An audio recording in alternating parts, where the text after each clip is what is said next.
Salut à tous, c'est Motard Geek pour WeareFPV. On se retrouve dans cette vidéo pour tester le dernier VTX de chez AKK, le New Era. Donc le New Era, c'est un émetteur vidéo analogique qui pourrait bien plaire à tous ceux qui ne sont pas encore passés en HD et qui ne souhaitent pas y passer tout de suite. Pour la simple et bonne raison qu'ils pourraient gagner en qualité de réception et forcément d'émission, puisque le VTX embarque deux antennes. Donc deux antennes, une au format LHCP, enfin à la polarisation LHCP, et l'autre en polarisation RHCP, le petit R.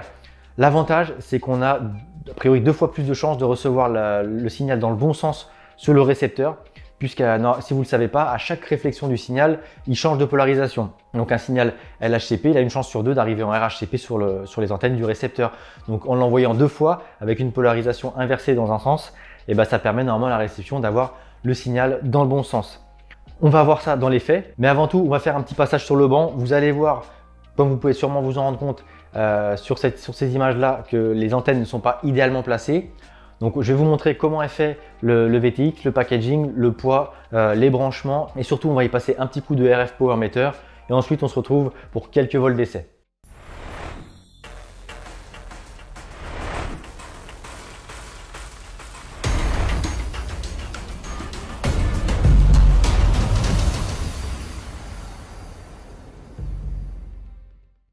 Donc le petit AKK New Era, il est déjà installé dans notre rotor Riot CL1. Rapidement, je vous montre le contenu de la boîte. Donc comme d'habitude, chez AKK, on a une petite notice. Et dedans, ensuite, on avait tout simplement deux antennes. Donc là, c'est la deuxième antenne, c'est l'antenne R comme RHCP. L'autre antenne est une antenne L comme LHCP, puisque le but, c'est justement d'émettre dans les deux polarisations, histoire qu'à chaque rebond, on soit sûr qu'il y ait la bonne polarisation qui arrive à l'antenne, donc que ce soit R ou L côté antenne. Donc ça, c'en est tout pour la petite boîte de chez AKK. Le VTX, il mesure 26 par 26 mm, hors MMCX compris. Je vais vous afficher une petite photo des mesures faites à l'écran. Je l'ai installé comme je pouvais avec ce que j'avais comme hardware dans ce châssis. Donc c'est simple, en 20 par 20 c'est pratique, on peut l'installer sans souci. Par contre les deux MMCX à l'horizontale à 90 degrés, bah voilà, j'ai pas pu installer clairement. Je vais vous la sortir. La deuxième antenne, vous allez comprendre tout de suite pourquoi. Alors c'est peut-être lié à mon montage, hein. Peut-être que dans d'autres montages c'est faisable de façon assez safe. Mais là le problème c'est que si j'avais mis l'antenne, voilà, comme ça, vous imaginez bien que bah, on aurait eu des problèmes avec l'hélice. De toute façon, moi, avec mes ESC sur les bras et mes hélices usées en protection de SC, bah là, clairement, l'hélice ne passait pas. Elle touchait dans tous les cas de figure. J'aurais pu essayer de faire quelque chose comme ça, voilà, de mettre l'antenne par en dessous, mais ça n'aurait vraiment pas été clean. Du coup, j'ai essayé, donc j'ai remplacé la R par une Lollipop RHCP de chez Foxeer. Donc ça, il faudra le prendre en compte. C'est pas les deux antennes d'origine. Donc la seconde antenne, c'est celle d'origine, c'est la L, elle part à l'arrière, le plus simplement du monde. Le VTX, il pèse 10 grammes avec les antennes et les fils, les deux antennes, et nu sans fil sans antenne, il pèse 3,4 grammes, donc c'est vraiment raisonnable en termes de poids et d'encombrement. Tension d'alimentation classique, hein, c'est du HV, ça prend jusqu'à 30 volts, ça demande au minimum 7 volts, ça ressort 5 volts pour alimenter la caméra, donc là, dans ce cas de figure, on est sur une caméra hybride de chez Runcam. Donc le flux vidéo FPV n'est pas génial. Compatible Smart Audio, un seul bouton de réglage, 3 LED pour afficher sur quel type de réglage on est. La bleue qui indique la puissance, la rouge, la bande, la verte, le canal. Tout ça, c'est dans la documentation, donc je ne m'attarde pas dessus. Le prix, 20 $, donc c'est tout à fait raisonnable. Donc là, ce qu'on va faire, bah, c'est que je vais l'alimenter et on va le passer tout de suite au RF Power Meter. Donc le petit Power Meter, il est là. Je n'ai pas mis l'atténuateur puisqu'on n'a pas besoin, on va pas dépasser les 400 mW puisqu'il émet à 400 mW maximum, sachant qu'il a les positions à 25, 50 et 200 également. Donc ça suffit sans atténuateur. Par contre, je suis obligé d'utiliser un adaptateur MMCX vers SMA. J'ai pris du TBS, donc normalement c'est pas trop mauvaise qualité.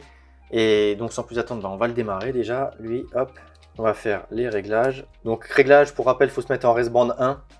Donc le resband 1, c'est 5658 MHz. Et donc là, on se met à 5650 puisqu'on a que des paliers de 10 MHz. Mode average, on n'a pas d'atténuateur et ça, on s'en fiche pour la mesure en live. Donc ça, c'est bon. Ce qu'on va faire, c'est qu'on va commencer par l'antenne arrière. On va démonter. Je vais enlever les riselants que j'ai mis pour sécuriser.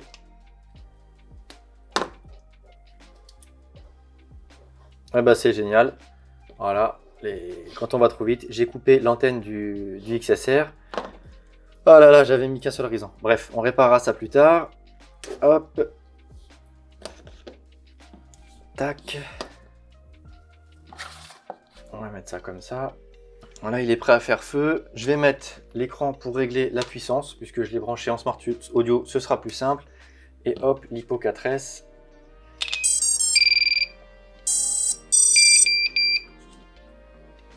Donc là, on est seulement à 6 mW, mais on n'est pas en REST-Band 1, on est en REST-Band 5.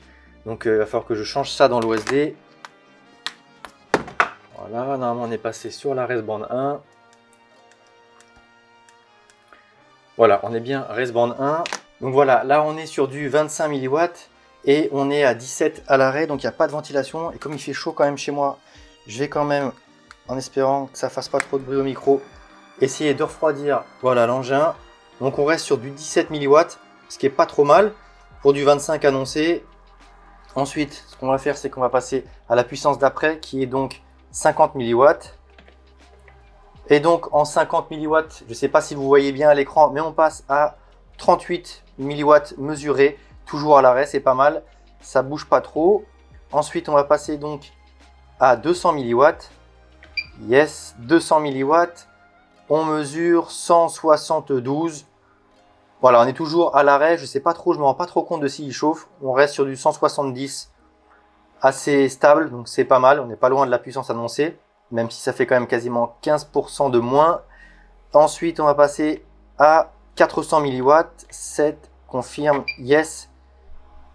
400 mW, par contre, là, pour le coup, on n'est pas à 400. On est à 260. Voilà, encore une fois, on est sur des mesures sur le bench avec un équipement dont je ne connais pas trop la précision, même si normalement le RF meter il est relativement précis. Ce qu'on peut faire tout de suite, c'est déjà, je vais l'éteindre pour pouvoir changer d'antenne de position. On va faire les mesures sur les deux autres antennes, sur l'autre antenne. Hop, tac. On remet celle-ci pour éviter de le cramer. Hop, pour refroidir, on va mettre ça juste là si ça passe, et on rebranche le quad, donc le quad qui est resté à 700 mW normalement. Je vais quand même vérifier parce que j'ai pas fait save and exit. Voilà, donc là sur cette antenne là on est à 200 mW alors que dans l'OSD on est à c'est bien 400. Donc sur cette antenne là pour le coup là bon, on est à 200 au lieu de 400. Si je le passe à 200 cette fois-ci, 200, on passe à 133, 50, on passe à 30 et 25, on passe à 14. Donc voilà, ces mesures sont vraiment à titre indicatif. Ce qui va être important, c'est que je vous montre ce que ça donne en vol. Donc comme vous avez pu le voir à l'atelier, la position des ports MMCX, des prises MMCX n'est vraiment pas idéale, en tout cas pas celle sur le côté. Je comprends pas qu'ils n'y aient pas mis un MMCX coudé ou qu'ils fournissent une antenne avec un MMCX coudé. Du coup, on n'a pas fait le test avec les deux antennes de chez AKK. On a remplacé celle du côté, donc la RHCP pour le coup, par une Foxeer Lollipop en coudé qui passait par là, comme vous avez pu le voir à l'atelier. Donc pour comparer ce VTX, on a utilisé un Unify Pro 32 sur l'Apex de Jérémy en 400 mW. Et du coup, on a fait le vol également en 400 mW. Sur le AKK New Era. Donc c'est dans les deux cas de figure la puissance maximum d'émission qui, je vous le rappelle, est normalement interdite en France. Donc à éviter de voler comme ça trop souvent. Donc là on a fait ça pour le test. Je vous laisse avec les images. Et ensuite quand même, juste pour vérifier le gain également en 25 mW, je vous mettrai un petit vol sans comparaison avec l'Apex en 25 mW juste sur le Rotor Riot CL1 et donc avec le AKK en 25 mW.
Donc, comme vous avez pu le voir sur les images, la Kaka New Era ne fait pas de miracle, en tout cas pas sur le type de spot dans lequel on l'a utilisé. Jérémy, lorsqu'il l'a testé, avait l'impression quand même que ça glitchait moins. À l'image, j'ai vraiment du mal à m'en rendre compte. Et on peut voir que même en 25 mW, ça fait pas de miracle, on a beaucoup de glitch. Ceci dit, c'est pas un mauvais VTX. En termes de mesure, il n'a pas été trop mauvais sur le RF Power Meter V2, contrairement à certains VTX qu'on a déjà testés. Je pense que ce qu'on fera, c'est qu'on va essayer de se faire une session en bandeau sous un espèce de grand hangar, enfin un bandeau où on a beaucoup de métal, là où généralement les signaux ont vraiment du mal avec la réflexion. Et on verra si c'est mieux qu'en extérieur comme ça. En tout cas, voilà, si vous volez en extérieur avec des arbres ou à quelques centaines de mètres seulement de vous en spot de proximité, il n'y a pas de gros gains. Après, voilà, on est sur un VTX 20 par 20 qui est facile à monter. Le truc, c'est qu'on est obligé de mettre les deux antennes parce que sinon, ça chauffe trop et on risque de cramer le VTX. Donc, il faut réussir à placer ces deux antennes. Le surpoids reste négligeable sur un 5 Plus de freestyle parce qu'on est sur quelques grammes pour une antenne. Donc, voilà. Nous, c'est pas un gros coup de cœur. Ça fonctionne pas trop mal. Voilà, libre à vous de l'acheter ou non. N'hésitez pas en tout cas à nous donner votre avis dans les commentaires de la vidéo. Et sur ce, je vous dis à très bientôt sur la chaîne. C'était Motard Geek pour We Are FPV.